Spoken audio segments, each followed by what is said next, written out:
PRT के exam में question leak हुआ है। देखिए कैसे किया जा रहा है क्वेश्चन को, और पुलिस ने आकर पकड़े लिए हैं। होटल में किया जा रहा था दूसरे सिस्टम के द्वारा एक्सेस।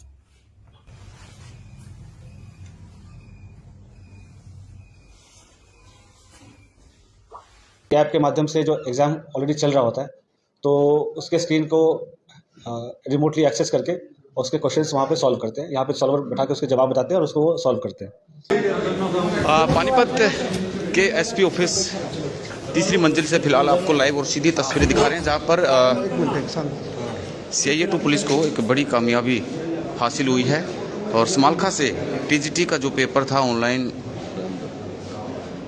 उसको होटल के कमरे में बैठकर सोल्व किया जा रहा था। सीआईए 2 के इंचार्ज फिलहाल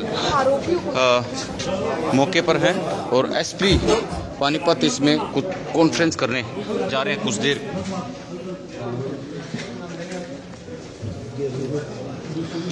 केवीएस का एग्जाम में क्वेश्चन लीक होने के कारण पेपर को कैंसिल किया जा सकता है, क्योंकि बहुत सा जगहों पे पेपर लीक होने की खबर पड़ी है, जैसे कि इस वीडियो में आप देख सकते हैं।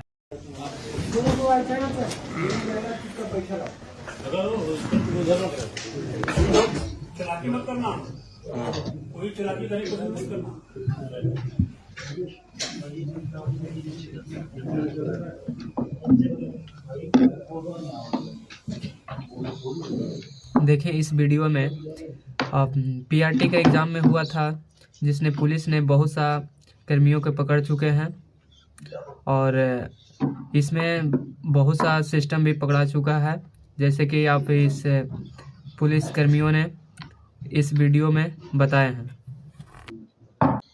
तो कल समालखा में हमने आर्याबाद बढ़िया ठीक है। तो कल एक एफआईआर रजिस्टर हुआ है थाना समालखा में, जहाँ पे एक 10 स्पून करके होटल है समालखा में। तो वहाँ पे एक कमरे में ये 5 व्यक्ति थे, जो कि केंद्रीय विद्यालय संगठन का एक एग्ज़ाम चल रहा था। उसमें टीजीटी की जो टीचर्स की जो भर्ती होती है, टीजीटी के एग्ज़ाम्स होते हैं, तो ऑनलाइन एग्ज़ाम्स होते हैं। तो उसमें वो कुछ सॉल्वर के माध्यम से उसको पेपर्स को सॉल्व कर रहे थे और कैंडिडेट्स को पहुँचा रहे थे। वो एग्ज़ाम चल रहा था, तो ये ऑनलाइन एग्ज़ाम होता है। तो वो किसी ऐप के माध्यम से जो एग्ज़ाम ऑलरेडी चल रहा होता है तो उसके स्क्रीन को रिमोटली एक्सेस करके उसके क्वेश्चंस वहाँ पे सॉल्व करते हैं। यहाँ पे सॉल्वर बैठा के उसके जवाब बताते हैं और उसको वो सॉल्व करते हैं। तो गिरफ्तार होने वाले व्यक्ति में 3 हिसार के हैं, 1 भिवानी का है और 1 आपका पंजाब का है। इनसे हमें 17 लैपटॉप बरामद हुई है और 6 मोबाइल फ़ोन। इसके अलावा छोटे मोटे पेरिफेरल्स जो है, चार्जर और एक्सटेंशन बोर्ड वगैरह बरामद हुए हैं। तो लैपटॉप और मोबाइल्स जो हैं हम ये फॉरेंसिक लैब भेजेंगे, उस पर एग्जामिनेशन करेंगे कि उनके क्या उसमें क्या डाटा है और क्या क्या और भी इन्फॉर्मेशन है। और इनका काफ़ी बड़ा गिरोह है। इन्होंने कुछ और भी एग्ज़ाम, ऑनलाइन एग्ज़ाम में चीटिंग कराने की बात मानी है। और वो ये सारे एग्ज़ाम जो है बेसिक, जो अभी तक जो पूछताछ में बात आई है, तो जो सेंट्रल एग्ज़ाम से, सेंट्रल गवर्नमेंट के एग्ज़ाम्स उसी में से यूपी हरियाणा का भी ऐसा कोई एग्ज़ाम नहीं है जिसमें इन्होंने भी संलिप्तता दिखाई है। उसमें से एक लड़का जो है कपिल, जो हिसार का है, तो वो पहले भी गिरफ्तार हुआ था किसी एक पेपर लीक के मामले में, और वो रेलवे में वो क्लर्क है। और बाकी जो सॉल्वर है उसके, वो सॉल्वर जो है 2 हिसार के, 1 भिवानी के। तो ये लोग कोचिंग वगैरह लोग अब किसी न किसी कम्पिटिटिव एग्ज़ाम की तैयारी कर रहे होते हैं। तो कपिल ही मास्टरमाइंड रहा जो इसके हरियाणा में, और वो सॉल्वर्स लाता था और वो कैंडिडेट्स भी चूज़ करता था। और ये पैसे की डीलिंग करके जो पंजाब में जो और भी लोग जो हैं इस गिरोह में, तो उनके साथ सेटिंग करके और 10 से 12 लाख में डीलिंग करता था कि आपको ये एग्ज़ाम हम पास करा देंगे। तो इन्होंने पहले भी कल दूसरी शिफ्ट में, हमें पहले शिफ्ट में इन्फॉर्मेशन आ गई थी। पहले शिफ्ट में इन्होंने किया था चीटिंग, तो दूसरे शिफ्ट में हमारी जब इन्फॉर्मेशन आई तो हमने रेड किया, तो सारी चीज़ें मिली। और इनसे गहनता से पूछताछ। कितने दिन का रिमांड मिला? 3 दिन, है ना। 3 दिन का रिमांड जो मिला हमें, अभी जस्ट कोर्ट से आई है, तो 3 दिन का रिमांड है। तो हम और गहनता से पूछताछ करेंगे, ज़रूरत पड़ी तो रिमांड की एक्सटेंशन की भी करेंगे। कोशिश करेंगे कि जितने भी गिरोह में जितने भी लोग हैं उन सभी को हम जल्द से जल्द गिरफ्तार करें और पूरे नेटवर्क का खुलासा करें। तो कहाँ से रसीद? ये समालखा से ही है ना, जहाँ पे होटल में जहाँ पे ये मिले थे, जहाँ पे एग्ज़ाम्स के पेपर सॉल्व कर रहे थे, वहाँ से अरेस्ट किए हैं। क्या ये रिमोट पे कैसे करते थे? ओके, बहुत सारे रिमोट एक्सेस के एप्लीकेशंस आते हैं, तो उनको वो डाउनलोड कर लेते हैं। अब ये देखने की विषय है कि जिस कंप्यूटर पे एग्ज़ाम चल रहा है उस पर इंटरनेट की व्यवस्था कैसी थी जिससे कि ये रिमोट एक्सेस कर सके। तो सब सारी चीज़ों पे इन्वेस्टिगेशन हर पहलू पे जांच करेगी और जिसकी भी इन्वॉल्वमेंट होगी उस पर कार्रवाई करेगी। क्या ये जो पेपर अपडेट करती है कंपनी, उससे संभावना है किसी कर्मचारी के साथ इसमें टाइम? देखो, किसी भी संभावना से इनकार नहीं किया जा सकता, बट अभी तक जो हमारे बात इन्वेस्टिगेशन में आया है कि जो लैब के टेक्नीशियंस होते हैं, जो लैब जिसने कॉन्ट्रैक्ट पे लिया रहता है, अभी तक वहीं तक बात जारी है। जब उनसे जब पूछताछ होगी तो वो बताएंगे कि भाई वो उनके कहाँ से कैसे सेटिंग करते थे। सर इनका नेटवर्क कहाँ कहाँ फैला हुआ है? हरियाणा में बेसिकली ये जो जींद में काम करते हैं, है ना, इसके कुछ साथी जींद के हैं, एक दो साथी समालखा में भी हैं, पंजाब में है, हिसार में है, तो उन लोग का है बड़ा नेटवर्क, इंटरस्टेट नेटवर्क है। कैश कितना मिला मौके पे? मौके पे कैश नहीं मिला। मौके जैसे बताया कि एग्ज़ाम चल रहा था तो मौके जो कैश की डीलिंग तो पहले हो रखी थी और बाद में कुछ और होनी थी, उसके पहले ही इसको पकड़ लिया गया। सर कपिल के बारे में बताइए, रेलवे में कहाँ नौकरी करता है? जींद में करता है, क्लर्क है। और हाँ, इसका एक साथी है वही वहाँ पे, वो भी वहाँ पे क्लर्क है, वो भी फरार है, तो उसको हम ढूंढ रहे हैं। तो पहले की कोई इन्वॉल्वमेंट है? हाँ, बताया मैंने से जो ये कपिल है, तो पीटीआई का शायद एग्ज़ाम था जिसमें पेपर लीक तो नहीं हुआ था, बट चीटिंग करा रहा था, उसमें वो अरेस्ट हुआ था। कब की बात है? ये 1-2 साल पहले की बात है, जो हिसार में जो अरेस्ट हुआ था। सर कितने लोग शामिल हो सकते हैं इसमें? संख्या बताना बड़ा मुश्किल है, क्योंकि पहले भी इसने 1-2 एग्ज़ाम में चीटिंग कराए हैं। वो कैंडिडेट्स जो चीटिंग कराए हैं, वो कैंडिडेट्स जिसके माध्यम से ये कैंडिडेट्स के पास पहुँचते थे, वो लैब के ऑपरेटर्स। तो नेटवर्क जैसे अब कैथल में देखोगे तो 150 गिरफ्तारी हो गई है, 150 प्लस। यहाँ कितनों करा रहे थे इस मामला में? अभी 4 के पास हमारे 4 की हमारे पास है कि जो जिस शिफ्ट में, हाँ, जो सेकंड शिफ्ट में जिसकी वो सॉल्व कर रहे थे, 4 लोग थे। सर कितना पैसा लेते थे पता नहीं? शायद 10-12 लाख रुपए की आसपास की डील होती थी पर हर एक उसमें, हर एक कैंडिडेट को पास कराने में। पूरे पैसे तभी मिलते थे जब वो पास करा लेता था। सबके अपने अपने हिस्से बटे हुए थे, सबके काम के हिसाब से। लैब संचालक है, जो सॉल्वर है, जो यहाँ पे कपिल मास्टरमाइंड है, वो फिर वो कैंडिडेट्स जो ढूंढ के लाता था, वो जो बीच में जो दलाली कैंडिडेट्स ढूंढ के लाते थे, वो दलाल जो थे उनके, सबके अपने अपने हिस्से बटे हुए थे। जो पेपर करवा रहे थे ये अभी इन्फॉर्मेशन हम भेजेंगे उनको लेके, जैसे आज भी काफ़ी सारी लीक हुई, तो हम उनको कल इन्फॉर्मेशन भेज देंगे। बाकी उनका कॉल है ना, क्योंकि ऐसा जनरल पेपर लीक नहीं था। एक होता है कि पेपर जो आप रद्द की बात कर रहे हो, तो एक पेपर, एक सिंगल एग्जाम होता है, वो लीक हो जाता है सभी को। चूँकि ऑनलाइन एग्जाम होता है तो हर एक का ना ये चेंज होता है। आप देखोगे जो भी हर एक को अलग अलग क्वेश्चन मिलते हैं, ठीक है, और हर सिटिंग में अलग अलग क्वेश्चन होता है।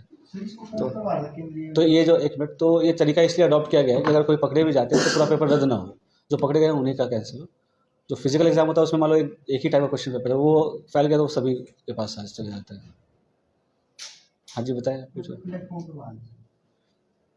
ये जो केंद्रीय विद्यालय है, KVS कहते हैं उसको, KVS समिति जो है, तो उन्हीं के माध्यम से ये वो खुद ही कंडक्ट कर रहे थे। तो उनके ये काफ़ी दिन चल रहा था, 1 महीना का पेपर है। कभी इसके टीचर्स के थे, फिर अलग अलग पोस्ट के क्लर्क होते हैं, मतलब और भी सारे जो पोस्ट हैं उनके लिए होते हैं। 1 महीने चलना था, अभी 2-3 दिन से चल रहा था ये, और 1 महीना आगे और चल रहा था। केंद्रीय विद्यालय या CBSE? केंद्रीय विद्यालय। सर इनके साथ कहीं पहले भी आपने कोई इस तरीके के पहले एक गैंग पकड़ा था, अपने 1.5 साल पहले? एग्जाम सचिव पेपर लीक था, उसमें था। फिर एक IIT JEE का भी एग्ज़ाम था, उसमें भी था। तो ये बेसिकली इसमें लैब जो लैब्स होते हैं ना, तो उसमें जो कॉन्ट्रैक्ट पे लेते हैं उनका इन्वॉल्वमेंट जनरली पाया जाता है। तो इसमें कौन किसका, बाकी पुराने वाले जो भी हम जो यहाँ पकड़े थे ग्राम सचिव का, उनका मोडस ऑपरेंडी तो डिफरेंट था। वो तो एग्जाम में चीटिंग करा रहे थे बाहर डिवाइसेज वगैरह यूज़ करके। ये ऑनलाइन वाला था। इनका जो IIT वाला जो एग्ज़ाम था वो सिमिलर सा मोडस ऑपरेंडी था, बट उसमें तो CBI इन्वेस्टिगेशन कर रही है और STF कर रही है, और उससे अब तक कोई तार ऐसा कोई जुड़ा हुआ हमें नहीं मिला है। इन 5 में सब सॉल्वर 3 है? 3 है, सॉल्वर 3 है, हरिकेश, आनंद और प्रदीप, है ना। एक मनवीर सतीश का क्या नाम है सर इसमें? तो सेंटर पंजाब में ही था। तो मनवीर जो है, मनवीर इनका लिंक था पंजाब से, जो ले पंजाब, तो जैसे सारे हरियाणा के थे, तो मनवीर के माध्यम से ही पंजाब में ऑपरेट कर रहे थे।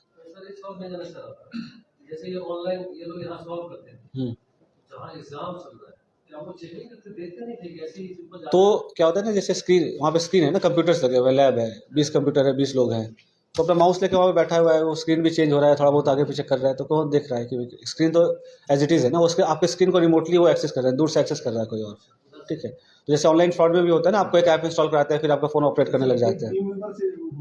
टीम व्यूवर जैसा ही ऐप है, बट टीम व्यूवर से टीम व्यूवर ऐप नहीं था, टीम व्यूवर जैसा ही ऐप है। उसका एक्सेस इनके पास है? हाँ, तो दोनों कंप्यूटर पे एक ऐप इंस्टॉल कर लेते हैं, और दोनों कंप्यूटर पे जब वो ऐप चल जाता है तो आप इसका या उसका स्क्रीन, एक दूसरे का स्क्रीन देख सकते कोई हैं। नाम है क्लियर? जैसे इन्होंने बताया, टीम व्यूवर है, एनीडेस्क है, इस मामले में कौन सा था?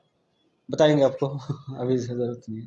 सर ये समालखा में जिस तरीके से पकड़े जा रहे हैं तो समालखा बट कॉमन ऐप है, मतलब फ्री वेयर है, मतलब ऐसा आराम पहले से। भी समालखा से पकड़े गए थे पेपर मामला, अभी ये समालखा है तो समालखा क्या कुछ केंद्र कुछ इस तरीके के हैं कि वहाँ पर इस तरीके का पेपर लीक हो रहा है? नहीं ऐसा कुछ नहीं है, ऐसा कोई आप ज़्यादा इसमें do not read much into it.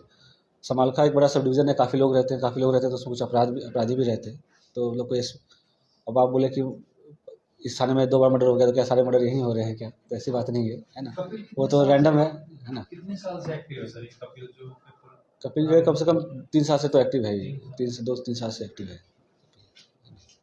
तो अभी भी मतलब रेल में नहीं है सर ये? हाँ, इसको अभी जैसे जो हमें पूछताछ में पता चला कि पिछले अरेस्ट होकर जब बेल पे आया तो फिर इसको दोबारा नौकरी पर रख लिया, मतलब नौकरी से निकाला नहीं गया। बट इन सब बातों की पुष्टि करनी भी अभी बाकी है, बिकॉज वो कल ही अरेस्ट हुआ है, अभी इन्वेस्टिगेशन में लगे हुए हैं, आज कोर्ट का प्रोसेस था। बाकी देखते हैं रेलवे ने क्यों रखा, किस कंडीशन पे रखा है ना, और रेलवे को भी इन्फॉर्म करेंगे। दूसरा कहाँ से आएगी सर? आप कहाँ बताते हैं अपने सोर्स? मेरा ये कहना है ऐसा नहीं कि पंजाब से हमारे पास इनपुट आया है। आप कहाँ बताते हो सोर्स, में क्यों बताऊँ, है ना। रोड पे एटीएम 2 बार उठाया जा चुका है। हाँ, ये सेम गैंग है और हम इस पर काम कर रहे हैं। ये कुछ ही घटना है जो पिछले साल अनट्रेस रह गया, उसमें से ATM वाला है, तो इस पर हम काम कर रहे हैं।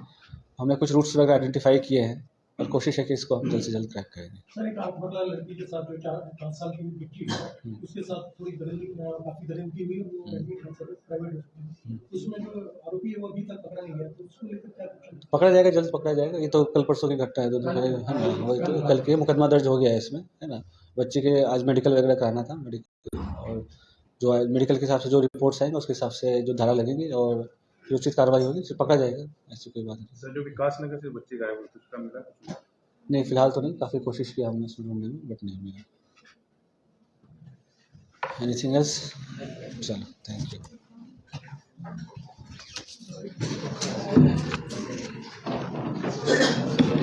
जैसे कि आप लोग समझ सकते हैं कि KVS का एग्ज़ाम में पेपर कैसे लीक हुआ था। इस वीडियो में आप लोग देखें कैसे लीक हुआ है क्वेश्चन और कैसे पकड़े गए हैं, और भी सेंटर पे हुआ था, लेकिन और सब सेंटर पे नहीं पकड़े गए हैं। जहाँ पे पकड़े गए हैं वहाँ पे पता चला है। देखिए, हो सकता है ये पेपर कैंसिल होने की संभावना है। ऐसे तो कैंसिल नहीं होना चाहिए, काहे कि पकड़े गए हैं, उतना भी नहीं हुआ है कुछ, लेकिन फिर भी चांस बनता है कि पेपर कैंसिल हो सकता है। इस तरह के वीडियो आप लोग पाने के लिए हमारे YouTube चैनल को सब्सक्राइब करें।